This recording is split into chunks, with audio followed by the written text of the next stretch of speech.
años de ese grito libertario, de la batalla de la Tablada, definitiva, con los montoneros de Eustaquio el Moto Méndez. Vámonos a Perú, cuando ya hay casi el 90%, me decía Eduardo hace un instante, de las actas electorales escrutadas. Todo parecería indicar que va a haber una segunda vuelta. Esto ya lo sabíamos desde el propio domingo, pero falta definir quién va a acompañar, quién le va a disputar la presidencia a Keiko Fujimori. Alex Chamán es sociólogo y analista. Hola Alex, buenos días. Un agrado, estimado Ramón, Encantado. saludos afectuosos al público y ahí prestos para hablar del convulsionado Perú. Uy, bueno, convulsionado, sí, realmente convulsionado. Sí, A ver, recuerda que solo en los últimos 6 meses en el Perú se han experimentado 3 presidentes, la señora Dina Boluarte, el señor Geri denunciado por violación y el actual Balcázar, y ahora en estas elecciones que se acaban de viabilizar el domingo último y complementado el día lunes, se oye por acá, por allá denuncias de anomalías, hasta por ahí cantan algunos que hay ciertos indicios de fraude, pero lo real y concreto, estimado Ramón, es que en estos momentos, según la Oficina Nacional de Procesos Electorales, tiene contables el 90% y en base a aquello, en primer lugar se consolidaría la señora Keiko Fujimori, en segundo lugar, como tú muy bien lo has dicho, el señor Roberto Sánchez, quien sacaría 15.000 votos de diferencia sobre el tercero, que es el señor Rafael López Aliaga. Esto según datos oficiales fresquitos, como se dice popularmente, de la OMPE. ¿qué sabemos de Roberto Sánchez? Fíjate, de Roberto Sánchez tiene, por decirlo así, un comportamiento político hasta cierto punto sinuoso, porque cuando él fue parlamentario y se estaba tocando el tema del golpe de Estado para alejarlo al señor Pedro Castillo, él prefirió abstenerse en vez de apoyar, más aún cuando el profesor Pedro Castillo le depositó la confianza para que sea ministro de Estado, aunque sea por un corto tiempo. Pero además de esto, mi querido Ramón, hay que Alex. ser muy, muy conscientes que el señor Roberto Sánchez ha tenido la habilidad, también por consejos de su entorno, de, si se quiere, identificarse con Pedro Castillo, y eso explica por qué no solo ha utilizado, fíjate, solo te voy a precisar 3 datos, no solo ha utilizado el sombrero como un símbolo, que también lo usó Pedro Castillo, sino también cabalgó caballos, al igual que hizo Pedro Castillo, y el día de la votación, él fue a desayunar con Pedro Castillo, y expresión de aquello es que, según los resultados actuales, es que 2 familiares directos de Pedro Castillo han ido en la fórmula de el Alex, señor Roberto Sánchez, y eso explica por qué su hermano de Pedro Castillo y es eventual senador de la República, y su hija política sería diputada.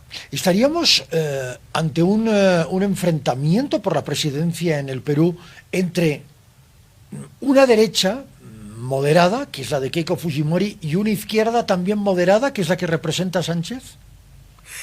Yo diría que eventualmente sí, y como tú de entrada señalaste, ya días atrás, no solo Ixos, una empresa reputada ya en Perú en cuanto a opinión pública y electoral se refiere, junto a Transparencia y el Centro Carter, ya habían dicho de que al 95% se estarían yendo a la segunda vuelta el próximo 10 de junio, 10 de no junio. solo la señora Keiko Fujimori, sino también el señor, en este caso, Roberto Sánchez. Pero aquí solo te hago una aclaración fraterna, que Roberto, cuando hablamos perdona, de Roberto. la señora Keiko Fujimori, no es una derecha moderada, es la ultraderecha. Ah, No olvidemos que su padre en el año 2000 montó un fraude monumental, que gracias a aquello hubo denuncias nacionales e internacionales y se viabilizó la famosa marcha de los cuatro suyos. Incluso esa mafia fujimontesinista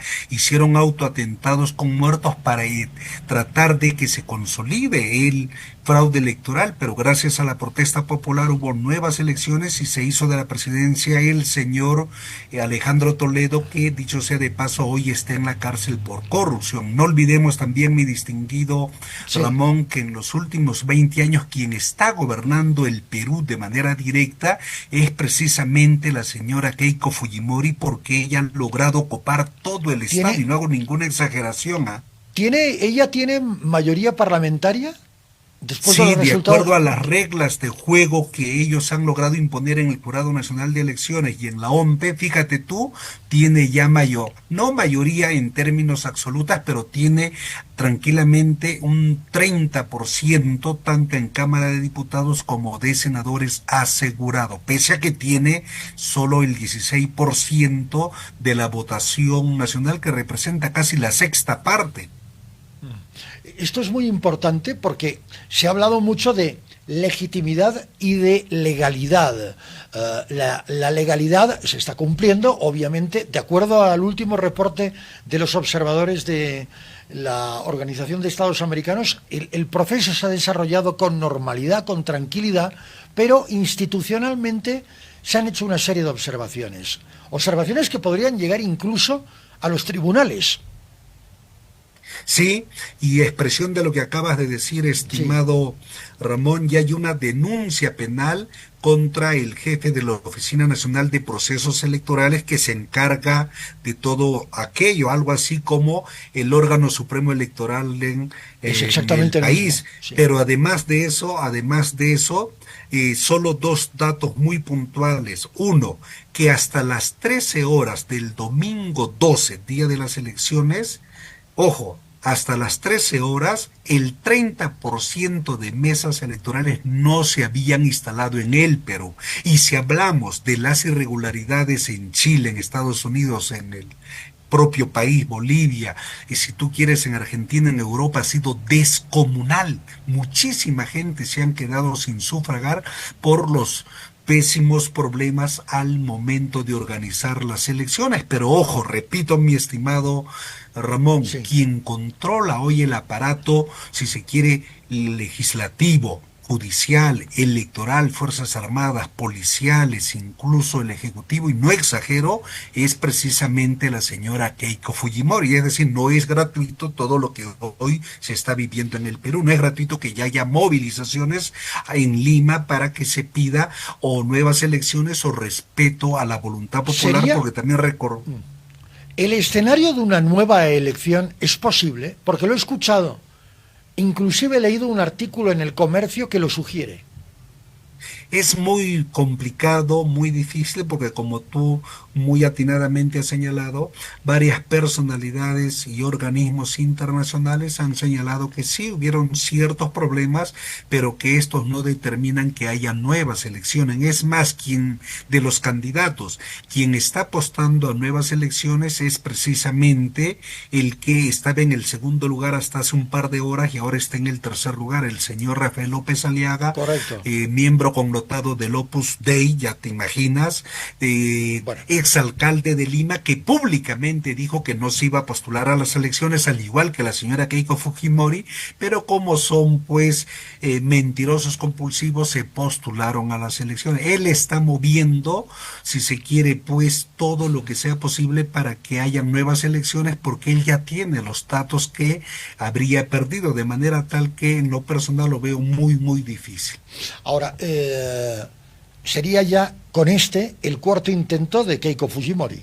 Los tres Y anteriores fallidos.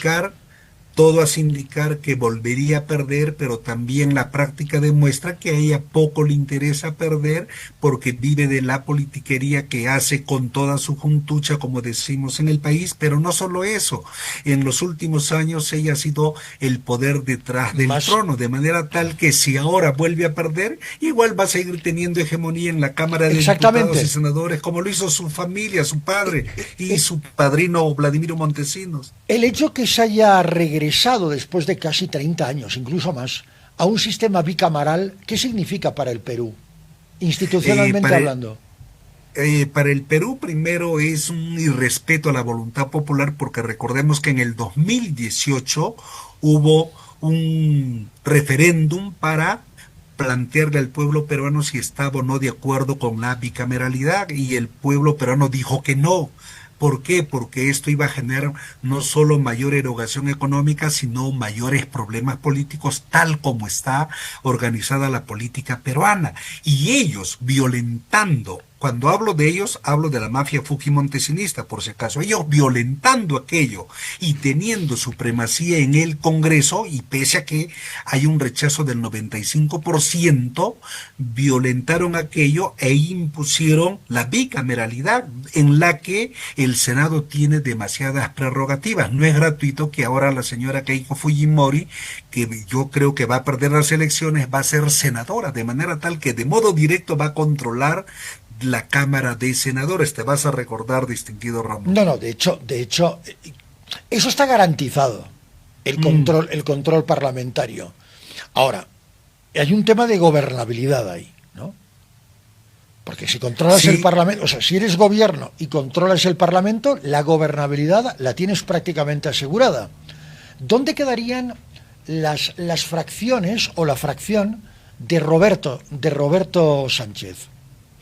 Todo hace indicar que el señor Roberto Sánchez en esta segunda vuelta no solo ganaría con cierta facilidad, porque con esta dispersión o fragmentación de votos, ya que se permitió que se postulen 35 organizaciones y se sacaron del camino a otras que eventualmente sí representaban un peligro precisamente para la señora Keiko Fujimori, es que hubo fragmentación y todo hace indicar que muchos de los que han llegado en el cuarto, quinto, sexto, séptimo lugar apoyarían a Roberto Sánchez, pero yo creo, mi distinguido Ramón, que ahora el señor Roberto Sánchez y los que la acompañan, que es principalmente las regiones luchadoras del Perú, tendrían que sacar lección del corto gobierno, gestión de Pedro Castillo. ¿Qué significa? Que ahora tienen que gobernar o tendrían que gobernar junto a, si se quiere, pues movimientos populares para evitar que esta mafia que le viene haciendo mucho daño al Perú imponga una agenda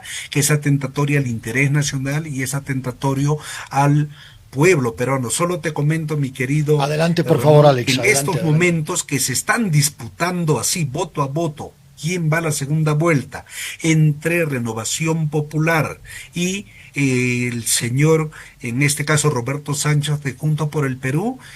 ¿Qué es lo que nos dice la OMPE? Que de las 25 regiones que tiene el Perú, el señor López Aliaga de Renovación Popular habría estado ganando en 3, en tanto Roberto Sánchez tiene hegemonía que gana en 22 regiones de las 25. Claro. Ayer todo parecía que iba a ser López Aliaga quien estuviera disputando la presidencia en el balotaje a Keiko Fujimori. Ahora el que viene, el que da el sorpaso, como se denomina técnicamente, es el adelanto, el sorpaso, es Roberto Sánchez. No deja de ser muy interesante. Y fíjate, Ramón, se reeditaría lo que se dio allá en el 2021. Tú recordarás, y el público que nos acompaña, de que la segunda vuelta fue precisamente en la señora Keiko Fujimori, que prácticamente baloteó con el señor Pedro Castillo. Correcto. Y ahora tendríamos lo mismo, la señora Keiko Fujimori con el sucesor de Pedro Castillo, porque como te decía antes, es el asesor, el sucesor prácticamente. Con una diferencia sustancial en los últimos 5 años. Que en este último tiempo, en este último quinquenio, en este último lustro, en estos últimos 5 años, si bien ha habido un deterioro institucional político en Perú, la economía funciona muy bien. Podríamos decir que funciona muy bien para los grupos empresariales, porque si tú revisas en líneas datos... Bueno, es que vayamos al informe de crecimiento del Banco Mundial. La perspectiva para toda América Latina, casi toda América Latina, es desalentadora, menos para Perú. Sí, pero no olvidemos, son cifras macros, Ramón, macro, que si uno revisa en términos macros, en los últimos 25 años, el país que ha crecido más macroeconómicamente hablando es el Perú. El país que tiene una moneda relativamente sostenible es el Perú. Pero si uno va al Perú, recuerda que las tasas de pobreza y extrema pobreza son alarmantes. Recordemos que el Perú ha tenido récord mundial durante la pandemia, siendo el número 1 en mayor mortalidad mortandad, muertes y morbilidad enfermos durante el COVID. ¿Por qué? Porque con el neoliberalismo se han destruido derechos fundamentales como educación y salud, de modo tal que si tú te das un paseo por el Perú, no solo hay un agobio de pobreza y extrema pobreza e informalidad para los grandes sectores populares que cada vez están en mayor precariedad, sino también hay conculcación de derechos y libertades. En el Perú, hasta cierto punto, ser de izquierda es sinónimo de ser terrorista, y eso hicieron con Pedro Castillo. Hay una política de estigmatización, de persecución terrible, y eso hace de que mucha gente se contenga, pero el escenario va a ser interesante porque una vez más el pueblo apuesta, como tú muy bien lo has dicho, por una izquierda moderada, y ojalá que esa izquierda moderada cumpla con su compromiso, que es lo que ha dicho el señor Roberto Sánchez, por ejemplo, de que una de sus primeras medidas va a ser dictar el indulto o dar libertad a Pedro Castillo, y eso explica por qué. Fíjate este dato, mi querido que no es mínimo. Adelante, Alex, para cerrar, por favor. En Cajamarca, lugar de donde es Pedro Castillo, el señor Roberto Sánchez ha logrado el 95% de votación. Es decir, la gente cajamarquina de Pedro Castillo está diciendo: cumple tu palabra y dale libertad a este profesor, a este campesino, etcétera, etcétera. En fin, panorama altamente complejo. Veremos qué pasa mañana, porque mañana, yo creo que ya jueves, podemos tener certidumbre. Sí, espero. Hasta mañana se habla de que ya, si no se tiene al 100%, se tendría el 98, 99% de resultados distinguidos, Ramón. Alex, muchísimas gracias, Alex Chamán, por haber estado con nosotros. Un abrazo. Hasta pronto. De la misma manera, y cariños para tu poderoso público. Muchísimas gracias, qué amable. 9 de la mañana, 28 minutos. Decías, Eduardo. Ramón, no solo quería acotarte que ahorita la diferencia entre Roberto Sánchez y Rafael López. Sí.